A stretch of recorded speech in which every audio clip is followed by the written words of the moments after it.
মা বুলি মাত দিয় বাবা থৈ আহি যা মোৰ ওচৰত বাবা মোৰ মা বাবা মই যোনে তামোল পাণ দোকান দি গৈছোঁ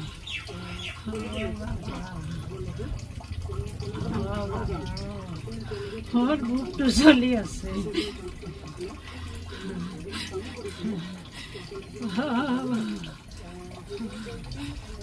বাবা মোক লাগি মনত কৰ বাবা মোক লাগি মনত কৰ মোৰ পহিলাৰ ল'ৰা মই যোনে টাউনত দোকান দি পাৰিছোঁ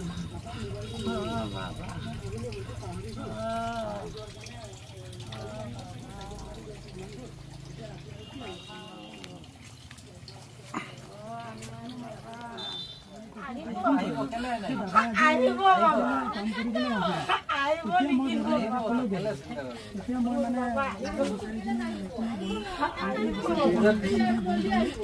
বাবা আহিব বাবা মই তামোল পাণৰ দোকান দিছিলোঁ মন্দিৰ বাবা মই দুহাত সেনেকৈ পালিছিলোঁ বাবা নাই দুইটা ভাগে মই পঢ়াইছিলোঁ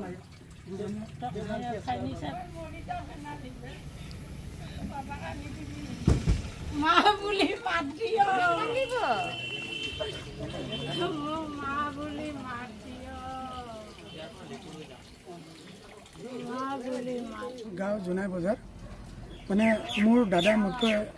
ডাঙৰ তেওঁ মানে 15 আগষ্টৰ দিনা সন্ধিয়া 6টা 6:30 মান বজাত মই আছিলোঁ দোকানত মই মাহঁতে কোৱা মতে তেওঁ ঘৰত চাহো খালে খাই কিনে তেওঁ ক'লে মই তেওঁলোকে লেকুত থাকে আবৰ লেকু তেওঁ ক'লে যে মই ঘৰলৈ যাওঁ তাতে তেওঁলোকে থাকে মানে কাম বন আছে তেওঁ কাম কৰি আছিলে তেওঁ দিনত কামো কৰিছেগৈ তেওঁ ক'লে কি মই যাওঁ ঘৰলৈ সেই বুলি কৈ কিনি মোবাইলটো মানে তেওঁ ইয়াতে আমাৰ ঘৰতে চাৰ্জত লগাই কিনি থৈছিলে তাৰপিছত ঘৰলৈ গ'ল বুলি আমি ভাবিছোঁ পিছত মই ঘৰলৈ আহি কিনি যেতিয়া ছোৱালীজনী ভাতিজীজনী ডাঙৰজনী আমাৰ লগতে থাকে তাই ক'লে যে চাচা পাপাই মোবাইলটো নিনিলে মই ভাবিলোঁ হয়তো পাহৰি গ'ল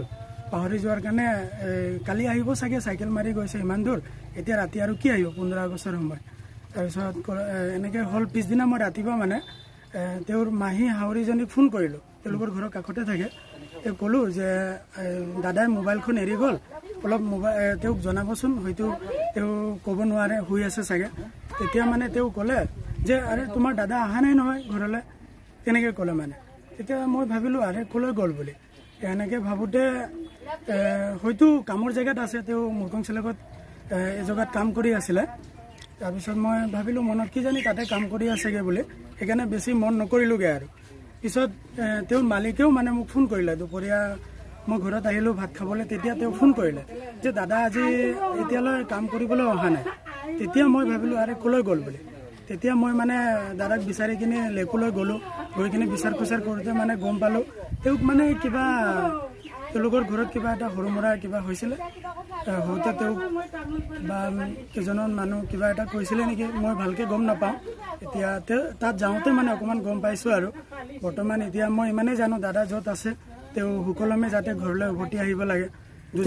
তেওঁৰ নাম কি আছিলে আৰু বয়স কিমান হ'ব তেওঁৰ নাম আছিলে আনোৱাৰ আলী তেওঁৰ বয়স এতিয়া বৰ্তমান 36-37 হ'বগৈ আপোনালোকে পুলিচ থানাত কেছ দিয়া হৈছে হয় মই FIR এখন দিছোঁগৈ মানে সন্ধানহীন হিচাপে FIR এখন দিছোঁগৈ দাদা কি ক'ব বিচাৰে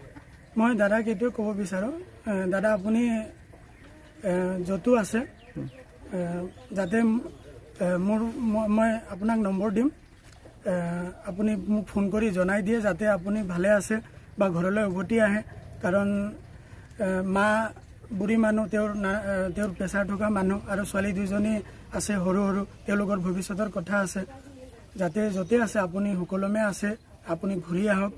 মই আশা কৰিলোঁ যাতে আপুনি ভালে ভালে উভতি গুচি আহক আপোনাৰ নাম্বাৰটো কেনেকৈ যোগাযোগ কৰিলে হ'ব হয় মোৰ নাম্বাৰটো 9678 950 154